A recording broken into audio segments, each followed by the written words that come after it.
మామిడి రైతుల్లో ఆనందం చూడాలి, వారికి అన్యాయం జరగకుండా కూటమి ప్రభుత్వం బాసటగా నిలుస్తుందని చిత్తూరు ఎమ్మెల్యే గురజాల జగన్మోహన్ పేర్కొన్నారు. జిల్లా మామిడి రైతుల సంక్షేమ సంఘం అధ్యక్ష ప్రధాన కార్యదర్శులు హరిబాబు చౌదరి, ఆనంద్ నాయుడు ఆధ్వర్యంలో చిత్తూరు జెడ్పీ సమావేశ మందిరంలో ప్రపంచ మామిడి దినోత్సవాన్ని ఘనంగా నిర్వహించారు. ఎమ్మెల్యే గురజాల జగన్మోహన్ మాట్లాడుతూ మామిడి రైతులు నష్టపోకూడదన్న ఉద్దేశంతో రాష్ట్రం ఆర్థికంగా ఇబ్బందుల్లో ఉన్నప్పటికీ సీఎం నారా చంద్రబాబు నాయుడు టన్నుకు 4,000 ప్రోత్సాహం అందించడం సంతోషకరమని ఆయన వ్యాఖ్యానించారు. రైతులకు అండగా ఉంటూ మామిడి బోర్డు ఏర్పాటుకు కృషి చేస్తామన్నారు. మామిడి రైతులు ఐక్యంగా ఉంటూ సంఘాన్ని బలోపేతం చేసుకోవాలని ఆయన పిలుపునిచ్చారు. ఎమ్మెల్యే మురళీమోహన్, చూడా చైర్పర్సన్ కటారి హేమలత రైతులను ఘనంగా సత్కరించారు. ఈ సందర్భంగా అన్నమయ్య జిల్లాలో కూడా మామిడి దినోత్సవాన్ని రైతులు ఘనంగా నిర్వహించారు. 10 రోజులు అయిపోయింది. 10 రోజుల తర్వాత రాష్ట్ర వ్యాప్తంగా మన మదనపల్లిలో రాష్ట్ర మహాసభ జరిగే రైతు సంఘం 26 జిల్లాల నుంచి మన రైతు సంఘం రైతులు అందరూ కూడా రావడం జరిగింది.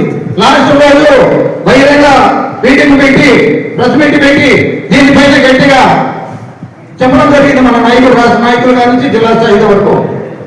ఆ రోజు ఇంకా ఏడు నన్ను ఏ పద్ధతిలో ఇది చేయలేదని అగ్రికల్చర్ ఏడీ గారు పోయి వాళ్ళిద్దరి మీద కంప్లైంట్ ఇచ్చాడు.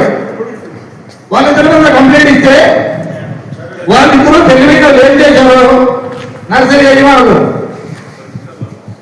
రంగారెడ్డిలో తెలిపారు. 20,000 ఇచ్చి ఎకరాకు సర్కోట్ అయిపోవడానికి పంపించినారు. వాళ్ళ మీడియా వాళ్ళ జైల్లో ఉన్నా కూడా నాకు 20,000 ఇచ్చినాడు. జనార్దన్ గారు ఇంకా తెలియదు నాకంటే ఆయనకి 25,000 ఇస్తామని చెప్పారు. ఇంకో ఏ తెలియని అమాయకునికి 10,000 ఇచ్చినారు. ఆ విధంగా పోతే ఎకరాకు ఎంత ఖర్చు వచ్చింది అని మా దగ్గరికి వచ్చి రోజు మేము రైతులు అడిగితే 2 లక్షలు వచ్చిందని చెప్పారు.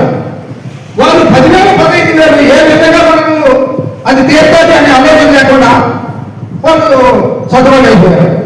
అప్పుడు రైతులు ఏం చేయాలా, ఎట్లా ఇది ఏం చేస్తాము, ఈ విధంగా జరుగుతుంది అని మమ్మల్ని ఏమన్నా అడిగినారా? అడగలేదు. మమ్మల్ని ఒకవేళ సలహా అడిగితే లేదు ఎకరాకి 50,000 పెరిగానని మనం డిమాండ్ చేస్తాం కదా. అట్లాగా అన్నగారు చెప్పినట్టు ఎవరెవరి ఇష్టాల వల్ల ఉండొచ్చు, కానీ మనం అందరము రైతులు ఒక రైతు సమస్యల గురించి ఏ రోజైతే అందరూ కలిసి పోదాం